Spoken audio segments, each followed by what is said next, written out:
Hello friends, आप सभी का मेरे यूट्यूब फैक्ट चैनल पर स्वागत है। हम लोग भारत के अफवाह प्रतिरूप वाले टॉपिक का अध्ययन कर रहे हैं। तो इसमें हम लोगों ने अब तक विभिन्न परिभाषाओं का अध्ययन किया है। तो आज के वीडियो में हम लोग अंतरायिक अफवाह प्रतिरूप को समझने की कोशिश करेंगे, साथ ही साथ अंतः अफवाह प्रतिरूप को समझने की कोशिश करेंगे और समानांतर अफवाह प्रतिरूप और विसर्पणकार अफवाह प्रतिरूप के बारे में समझने की कोशिश करेंगे। साथ ही साथ डेल्टाई अफवाह प्रतिरूप को भी समझेंगे। तो चलिए वीडियो को स्टार्ट करते हैं। सबसे पहले देखते हैं अंतरायिक अफवाह प्रतिरूप क्या होते हैं। तो अंतरायिक अफवाह प्रतिरूप का जो निर्माण है उसको सबसे पहले देखते हैं। जैसे ये क्या है, भारत का शिवालिक हिमालय वाला क्षेत्र है। तो शिवालिक हिमालय से जब नदियाँ निकलती हैं, शिवालिक हिमालय के दक्षिणी सिरे से जब नदियाँ प्रवाहित होते हुए भावर वाले प्रदेश में पहुँचती हैं, भावर वाले प्रदेश में जब नदियाँ पहुँचती हैं तो यहाँ पर बोल्डर और पत्थर की बड़ी बड़ी संरचनाएं अवस्थित होने के कारण तो यहाँ नदियाँ क्या हैं, विलुप्त हो जाती हैं। तो यहाँ नदियाँ विलुप्त हो जाती हैं और आगे चलकर तराई वाले क्षेत्रों में पुनः उद्गमित होती हैं। तो ये जो भावर का मैदानी क्षेत्र है, तो यहाँ पर विकसित होने वाले प्रतिरूप को ही अंतरायिक अफवाह प्रतिरूप कहा जाता है। तो यहाँ क्या है, नदियाँ अस्थायी रूप से विलुप्त हो जाती हैं। अस्थायी रूप से विलुप्त होने से निर्मित होने वाले इस अफवाह प्रतिरूप को ही अंतरायिक अफवाह प्रतिरूप कहा जाता है। तो ये हो गया अंतरायिक अफवाह प्रतिरूप। अंतरायिक अफवाह प्रतिरूप का जो विस्तार है ये भावर वाले क्षेत्रों में देखने को मिलता है, क्योंकि यहाँ पर बड़े बड़े बोल्डर और पत्थर कंकड़ की संरचनाएं देखने को मिलती हैं, जिसके कारण इस क्षेत्र में जब नदियाँ पहुँचती हैं तो ये क्या है, यहाँ पर विलुप्त हो जाती हैं। तो इससे निर्मित होने वाले अफवाह प्रतिरूप को ही अंतरायिक अफवाह प्रतिरूप कहा जाता है। अब हम लोग देखेंगे अंतः अफवाह। अंतः अफवाह क्या होता है, जब कोई नदी उद्गम क्षेत्र से प्रवाहित होते हुए सागर में अपना जल प्रवाहित नहीं कर पाती है और वह किसी ऐसे क्षेत्र में ही विलुप्त हो जाती है जहाँ, जैसे देखते हैं अरावली जो श्रृंखला है, अरावली के पश्चिम से निकलने वाली सामान्यतः जो नदियां हैं ये क्या है, अरब सागर में अपना जल विसर्जित नहीं करती हैं। ये क्या है, स्थलीय भाग में ही सूख जाती हैं। तो यहाँ से जो अरावली श्रेणी है, अरावली के पश्चिम से जो नदियाँ निकलती हैं तो ये क्या है, अंतः अफवाह प्रतिरूप का निर्माण करती हैं। अंतः अफवाह प्रतिरूप का निर्माण करती हैं क्योंकि ये जो नदियाँ हैं ये अपना जल सागर में नहीं मिलाती हैं। तो इससे निर्मित होने वाले अफवाह प्रतिरूप को ही अंतः अफवाह प्रतिरूप कहा जाता है। तो अंतः अफवाह प्रतिरूप क्या होता है, ऐसी नदियाँ जो सागर में मुहाना बनाने से पहले ही समाप्त हो जाती हैं, अर्थात स्थलीय भाग में ही रह जाती हैं, अंतः अफवाह कहलाती हैं। अंतः अफवाह प्रकार के प्रतिरूप का निर्माण करती हैं। तो ये हो गया अंतः अफवाह प्रतिरूप के बारे में। अब हम लोग देखते हैं समानांतर अफवाह प्रतिरूप के बारे में। समानांतर अफवाह प्रतिरूप, इसको समझने की कोशिश करते हैं। इस प्रतिरूप में क्या होता है, इसमें नदियां एक दूसरे के समानांतर प्रवाहित होती हैं।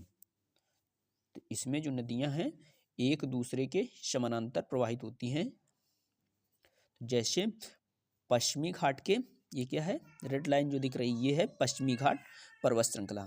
तो पश्चिमी घाट के पश्चिम से जो सामान्यतः निकलने वाली नदियां हैं ये समानांतर अफवाह प्रतिरूप का ही निर्माण करती हैं। तो ये जो नदियां होती हैं छोटी और तीव्रगामी प्रकार की होती हैं और अपने वर्तमान ढाल का अनुसरण करते हुए समानांतर अफवाह प्रतिरूप का निर्माण करती हैं।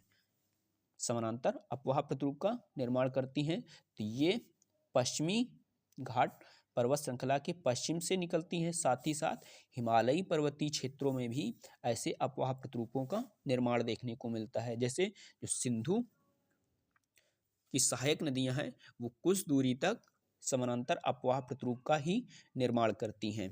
तो ये हो गया समानांतर अपवाह प्रतिरूप। अब देखते हैं हम लोग विसर्पणकार अपवाह प्रतिरूप क्या होते हैं। तो विसर्पणकार अपवाह प्रतिरूप में हम लोग देखते हैं जब कोई हिमालयी नदी मैदानी भाग में प्रवेश करती है तो उसमें क्या होता है, अवसादों की मात्रा अधिक होने के कारण तो उनके वेग में क्या होती है, कमी आती है। जैसे ऐसे देखते हैं, ये है हिमालयी पर्वतीय क्षेत्र, फिर आगे क्या है, मैदानी क्षेत्र। तो जब कोई नदी हिमालयी पर्वतीय क्षेत्र से निकलती है, प्रवाहित होते हुए मैदानी भाग में प्रवेश करती है तो उसमें क्या है, अवसादों की मात्रा बढ़ती है। तो अवसादों की मात्रा अधिक होने के कारण नदी का जो वेग है वो धीमा होता है। तो नदी के वेग में होने वाली कमी के कारण नदी जो है अपने मार्ग को परिवर्तित करती है। नदी क्या करती है, अपने मार्ग को परिवर्तित करती है और अवसादों को जमा करती जाती है। तो इससे निर्मित होने वाले अपवाह प्रतिरूप को ही विसर्पणकार अपवाह प्रतिरूप कहा जाता है। विसर्पणकार अपवाह प्रतिरूप कहा जाता है। अब हम लोग देखते हैं एस्चुरी अपवाह प्रतिरूप के बारे में। एस्चुरी अपवाह प्रतिरूप जो है, जब कोई नदी अपनी मुख्य धारा के रूप में ही मुहाना बनाती है तो उसे ही एस्चुरी अपवाह प्रतिरूप कहा जाता है। तो जैसे नर्मदा और तापी जैसी नदियां जो हैं ये एस्चुरी अपवाह प्रतिरूप का ही निर्माण करती हैं।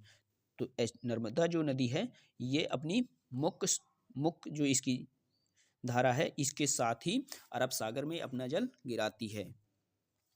तो ये हो गया एस्चुरी अपवाह। एस्चुरी अपवाह में क्या होता है, जब कोई मुख्य नदी अपनी मुख्य धारा के साथ ही सागर में मुहाना निर्मित करती है तो उससे निर्मित होने वाले अपवाह प्रतिरूप को एस्चुरी अपवाह प्रतिरूप कहा जाता है। अब हम लोग देख लेते हैं डेल्टाई अपवाह प्रतिरूप के बारे में।